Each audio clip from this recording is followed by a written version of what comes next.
북한도 설 명절을 나고 있지만 동시에 다음 달 열병식 준비에 한창인 모습이 포착됐습니다. 도발은 다소 잠잠해졌지만 한국과 미국을 향한 비난 수위는 더 높아졌는데요.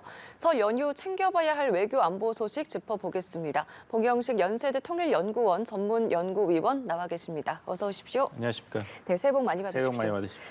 네, 우선은 지금 북한도 앞서 말씀드린 것처럼 설 명절을 지나고 있습니다. 최근 몇 년간 이제 설날에 극장을 찾는 등 모습을 드러내기도 했는데 과연 이번에도 모습을 드러낼지 관심이 모아지고 있거든요. 언제쯤 좀 나올 거라고 예상하시는지요? 글쎄요. 지금 대중 앞에 모습을 드러내는 것이 김정은 위원장으로서는 그다지 정치적인 이득이 없습니다. 네. 지난 12월에 노동당 전원회의를 주관을 했고 그 다음에 거기서 결정된 사안을 우리나라로 치면은 국회죠. 그 예산안을 집행하는 최고인민회의에서도 김정은 위원장이 시정연설을 할 것이라는 그런 예상이 있었습니다. 그렇지만 최고인민회의에서 모습을 드러내지 않았죠. 그리고 네. 4년 연속 그 신년사를 발표하지도 않았습니다. 여기에는 이제 두 가지 이유가 있다고 생각하는데요. 하나는 김정은 위원장이 사실 북한 인민들과 당 간부, 군에 할 이야기가 없습니다. 지금 몇 년 동안 코로나 사태도 있었고 경제 봉쇄로 경제가 파탄이 났는데 김정은 위원장이 그 최고 지도자로 등극을 했을 때 약속한 것은 절대 이제 인민들이 허리띠를 졸라매는 일이 없게 하겠다고 했는데 그 이후로 10년이 지났는데 오히려 북한의 경제 사정은 아주 안 좋아졌습니다. 고난 행군 때보다 더 어렵다는 이야기도 나오니까요. 그리고 이제 하노이 회담이 노딜로 끝난 2019년 이후에는 그 약속을 뒤집었죠. 허리띠를 졸라매고 우리 미 제국주의의 그런 압박에 맞서야 된다 했기 때문에 네. 김정은 위원장 입장으로서는 어떻게 이렇다 할 만한 민심을 달랠 만한 희망을 주는 메시지를 전달하기가 어려운 상황이기 때문에 이 대중 앞에 나서는 것을 굉장히 고심하고 고르고 있는 것으로 보입니다. 네. 지난해와 다르게 올해 1월에 봤을 때는 이제 첫날의 도발 말고는 미사일 발사가 없었습니다. 이렇게 봤을 때 다음 달에 있을 열병식 준비를 위해서 힘을 비축하고 있다. 이런 분석도 많이 나오고 있는데 이건 어떻게 볼 수가 그렇습니다. 있을까요? 그러니까 이제 김정은 위원장이 이런 어려운 인민들에게 줄 수 있는 해답은 사실 경제 회복이죠. 네. 민생 회복인데 거기에는 이렇다 할 뾰족한 수가 없으니까 반대 방향으로 계속 나가고 있습니다. 핵탄두를 더 많이 개발해라. 그리고 이런 식으로 열병식을 함으로써 현실은 어렵지만 우리의 결기를 결코 포기해서는 안 된다는 이렇게 정신무장 쪽으로 더 강화를 하고 있는 것입니다. 그래서 지난번 그 노동당 전원회의에서 채택된 것도 북한 경제가 앞으로 어떻게 가야 될까에 대해서 구체적인 그런 계획은 없고 오히려 네. 평양 문화어를 보호하는 법안을 통과시키고 또 중앙검찰소의 사업 정형에 대해서 논의를 했습니다. 그러니까 이제 경제 사정이 어렵고 민심이 불안하니까 민심을 달래는 제일 좋은 방법은 경제 회복인데 그것에 대해서는 이제 당과 지도부가 자신이 없으니까 네. 정신무장과 이제 법치주의를 강조하고 있는 것으로 보입니다. 네, 지금 굉장히 민생 경제도 어렵기 때문에 고심하고 있는 상황이다 이렇게 말씀을 해주셨는데 그런 와중에 대남 비난 수위는 더욱더 끌어올리고 있습니다. 설 연휴 첫날부터 선전 매체를 동원을 해서 윤석열 정부에 대해서 제 무덤을 파는 길이다 이러면서 맹비난을 퍼부었는데 이런 의도는 뭐다 이렇게 보세요? 그만큼 이제 북한이 아픈 곳을 그 윤석열 정부가 이제 미국과 일본과 협조하면서 계속 대북 강경책으로 나오기 있기 때문에 거기에 대해서 굉장히 강하게 반발하고 있는 것으로 보입니다. 네. 남과 북이 이렇게 경제 협력을 하고 대화를 하는 것은 그 어느 정권 하에서도 쉬운 적이 없었죠. 그렇게 쉬운 일이었으면 윤석열 정부도 이것을 담대한 구상이라고 했겠습니까? 쉬운 네. 구상이라고 했겠죠. 근데 북한 입장에서는 이렇게 어려운 경제난 때문에 윤석열 정부가 제시하고 있는 이 담대한 구상에 대해서 굉장히 매력을 느끼지만 그것을 받아들인다면 이제 정권으로서는 더 큰 위기를 자초하기 때문에 거기에 대해서 더 격렬하게 반발하고 있는 것인데 사실 2023년도에는 이제 김정은 정권이 더욱더 그 한반도에서 군사 긴장을 올리는 식으로 도발 행위에 나설 가능성이 높다고 봅니다. 네. 첫 번째는 아무래도 그 8차 당대회에서 2021년도에 결정했던 5가지 신종 무기가 아직 개발 완성이 되지 않았습니다. 그것을 완성을 위해서는 계속 실험 발사를 할 수밖에 없기 때문에 북한의 도발은 올해도 계속 이어질 것이고 네. 지금 김정은 정권을 본다면 참 위험스러운 행보를 보이고 있다 이런 말씀을 드리겠는 게 사실 그 노동당 전원회의를 보면은 어느 조직이나 그렇습니다만은 작년에 어떤 게 잘 됐고 어떤 게 부족했기 때문에 어느 부분에서 무엇을 해야 된다 이렇게 구체적인 평가가 있어야 되지 않습니까? 네. 근데 보면은 거기서 나온 것은 어떤 그 현실에 대한 객관적인 분석이 있는 게 아닙니다. 단지 12개 분야, 알곡, 전력, 석탄을 포함한 경제 발전의 12개의 중요 고지를 무조건 점령해야 된다고 그냥 명령만 내리고 있어요. 네. 그러니까 이런 객관적인 현실 평가 없이 그냥 정신력을 무장해가지고 무조건 경제 개발의 고지를 점령해야 된다는 식으로 국정을 운영하고 있기 때문에 네. 북한 경제가 2023년에 제대로 회복하기는 힘들 것이다. 이런 그 전망이 가능합니다. 네, 도발은 계속 해올 거고 지금 북한에 여러 가지 문제가 있지만 그것을 어쨌든 남한 탓으로 좀 돌리고 있다. 이렇게도 볼 수가 있을 것 같은데. 그렇죠. 외부에 적이 네. 있으면은 그런 정권에 대한 공격을 외부로 돌릴 수가 있는 것이죠. 근데 그게 2022년도에 우리 국민들에게 가장 큰 기쁨을 준 건 아무래도 카타르 월드컵에서 네. 우리 태극전사가 잘한 것이지 않습니까? 그래서 벤투 감독의 전략은 소위 빌드업 축구였는데 네. 지금 김정은 정권의 행동을 본다면은 예전에 유행했던 닭공이라고 할까요? 닥치고 공격. 그러니까 어떤 객관적인 분석이라든지 선수 기용에 대한 작전 이런 것은 없고 네. 무조건 경제가 어려우니까 당 간부와 군부대를 질책해가지고 핵무기도 완성하고 동시에 경제 상황도 개선하라는 이런 식의 일방적인 소통을 하고 있기 때문에 네. 김정은 정권이 2023년도에 이렇게 경제 사정이 계속 어려운 상황에서는 더욱더 도발의 길로 가지 않을까 이런 예상이 가능합니다. 네, 굉장히 위험하게 정신력만 무장하고 있다 이렇게 볼 수 있을 것 같은데 특히 북한은 우리나라뿐만 아니라 지금 미국을 향해서도 미국도 기가 꺾여서 어쩔 줄 모르고 있다 이런 얘기를 했거든요. 지금 6차례 핵실험도 했고 또 미국 본토 타격이 가능한 ICBM 성공도 했다 이러면서 자신감을 좀 드러내는 모습을 볼 수 있을 것 같아요. 근데 북한 정권 입장에서는 이제까지의 8차례 실험을 했죠. 작년 한 해만 ICBM을. 근데 그것이 모두 탁월한 성공이었다고 얘기할 수밖에 없습니다. 이것을 실패로 인정하는 순간에 북한 간부들과 당 간부와 인민들은 그동안 핵 무력 완성에 올인을 했는데 이것이 너무 지지부진하기 때문에 과연 김정은 정권의 약속을 믿을 수가 있는가 이래서 민심이 더 흔들리게 됩니다. 네. 하지만 객관적인 평가로 봤을 때 특히 지난 11월에 했던 세 차례 ICBM 화성 17형 발사는 북한 기준으로는 뭐 성공으로 볼 근거가 있다고 하지만 과연 그 북한의 ICBM이 북한 정권이 이야기하는 대로 대위권을 나갔다가 다시 재진입을 해서 미국 내의 목표물을 정확하게 타격할 능력을 확보했는가 여기에 대해서는 전문가들이 아니라는 의견을 많이 제시하고 있습니다. 네. 근데 그 얘기를 듣고 북한 노동당에서는 즉시 그 반박문을 발표했죠. 하지만 북한 정권에서는 아직 미국이 두려워할 만한 그 대륙간 탄도미사일 기술을 완성했다는 증거가 없기 때문에 바이든 행정부로서는 그렇게까지 서둘러서 북한의 유리한 조건에서 북한과의 협상을 시작할 그런 동기가 충분하지 않습니다. 북한이 이야기하고 있는 것은 우리가 그렇게 유엔 안보리 결의안을 위반하면서까지 대륙간 탄도미사일 실험을 했는데도 유엔 안보리에서는 중국과 러시아의 반대로 새로운 대북 결의안 채택이 실패됐다.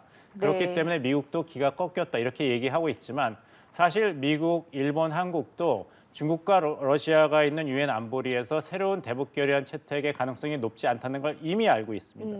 그래서 이 세 나라의 대북 정책은 유엔 안보리의 새로운 결의안 채택에 기대하지 않은 방향으로 이미 진행되고 있기 때문에 북한이 이야기하는 것만큼 바이든 행정부가 기가 꺾였다고 볼 수는 없습니다. 네, 이 내용도 좀 보겠습니다. 55년 전 1월에는 북한의 미국 해군 정찰함을 납포하는 그런 사건이 있었습니다. 당시에 미국은 북한과 타협을 하긴 했는데 그 당시에 선체 반환은 하지 않았잖아요.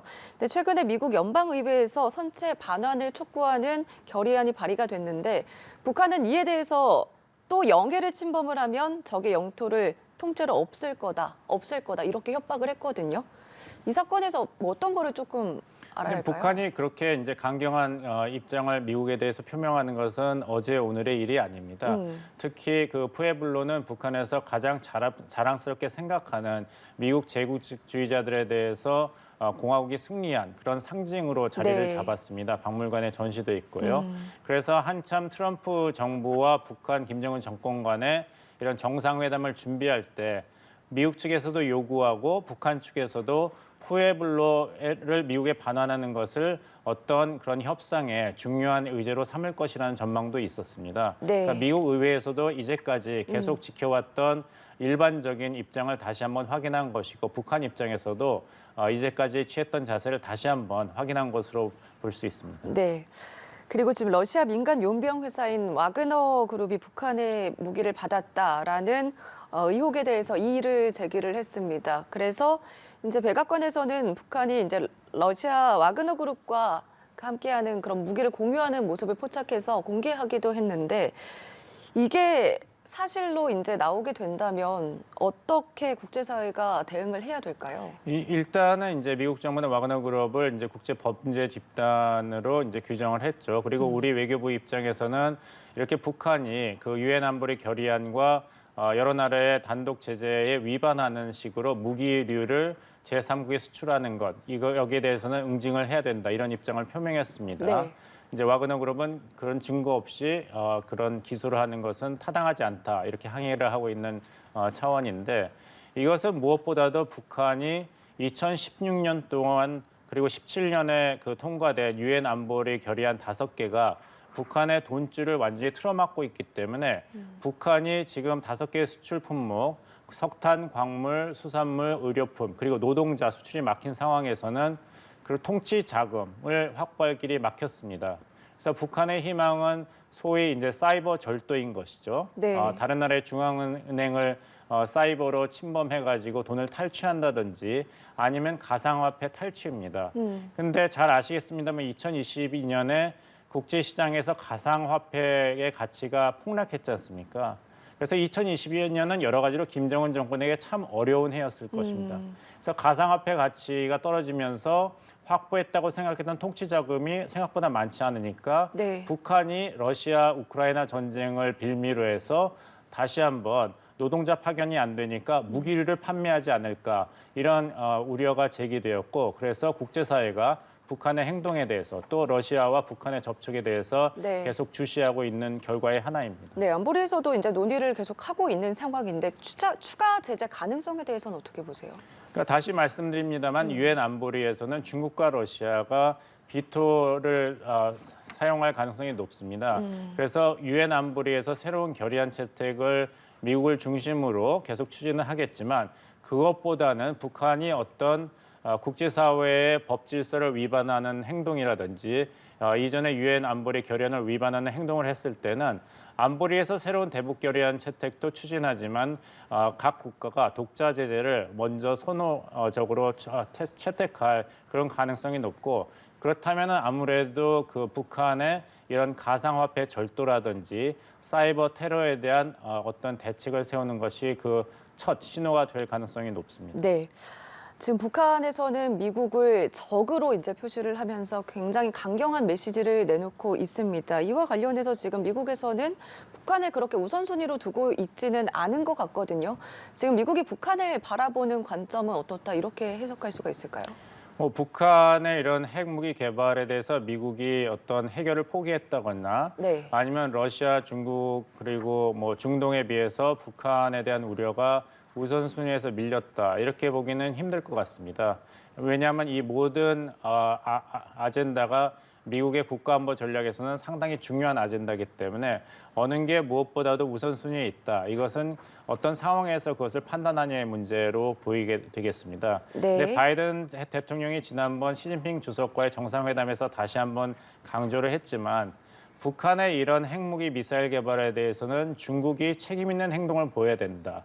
즉 미국과 중국과의 어떤 군사적인 패권 경쟁이 이 북한의 핵 확산과 떨어진 문제가 아닙니다.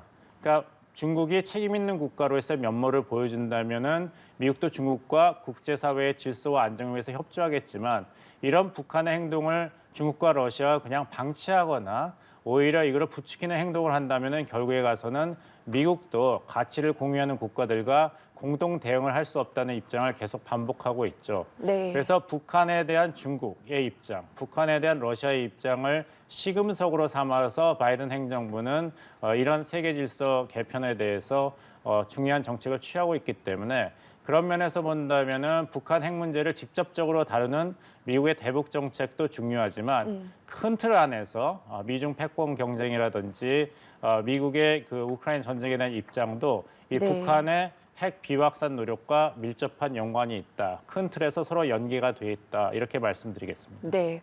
올해가 이 북핵 위기의 최고조가 될 거다 이런 전망도 나오고 있습니다. 아무래도 이제 중요한 기념일이 많기 때문이다 이런 분석도 나오고 있는데 어떻게 예상하는지 궁금하고요. 앞으로 어떻게 좀 대응을 해야 될까요? 흥미로운 것은 네. 2022년 4월부터 벌써 한미일 정보당국은 북한의 제7사 핵실험 준비가 다 끝났다. 정책 결심만이 남았다고 전망을 했습니다. 네. 근데 해가 바뀌었어요. 그리고 북한은 아직도 제7차 핵실험을 강행하지 않았습니다.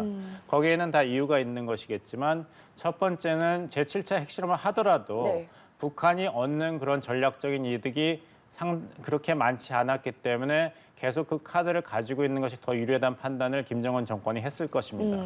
두 번째는 시진핑 정권의 장기 집권을 20차 당대회에서 11월에 중국 공산당이 결정을 해야 됐기 때문에 중국 측에서 북한에 대한 자제 요청을 했을 가능성이 높습니다. 네. 이제 새로운 해가 됐기 때문에 북한 정권에서 더 이상 전략적인 카드가 남아 있지 않기 때문에 제7차 핵실험을 강행한다면은 올해가 되겠고 네. 이것이 어떤 북한의 정치적 일정에는 큰 상관이 없는 것이 북한의 기념일이 워낙 촘촘하게 많이 있기 때문에 4월 15일 태양절도 네. 있고 2월 16일 김정일 국방위원장의 생일도 있기 때문에 언제든지 정치적인 결심만 쓴다면은 북한은 제7차 핵실험을 강행할 텐데 그렇다면은 한국과 미국이 그냥 가만히 있지는 않을 것이고 오히려 그것을 어떤 더욱 그 효과적이고 치밀한 대북 강경책을 실시하는 계기로 삼을 가능성이 높기 때문에 네. 북한 입장으로서도 함부로 얻을 것보다 잃을 게 더 많을 가능성이 높은 제7차 핵실험을 함부로 강행하지는 힘들 것입니다. 네, 알겠습니다. 오늘 여기까지 들어보겠습니다. 지금까지 봉영식 연세대 통일연구원 전문 연구위원과 함께했습니다. 고맙습니다.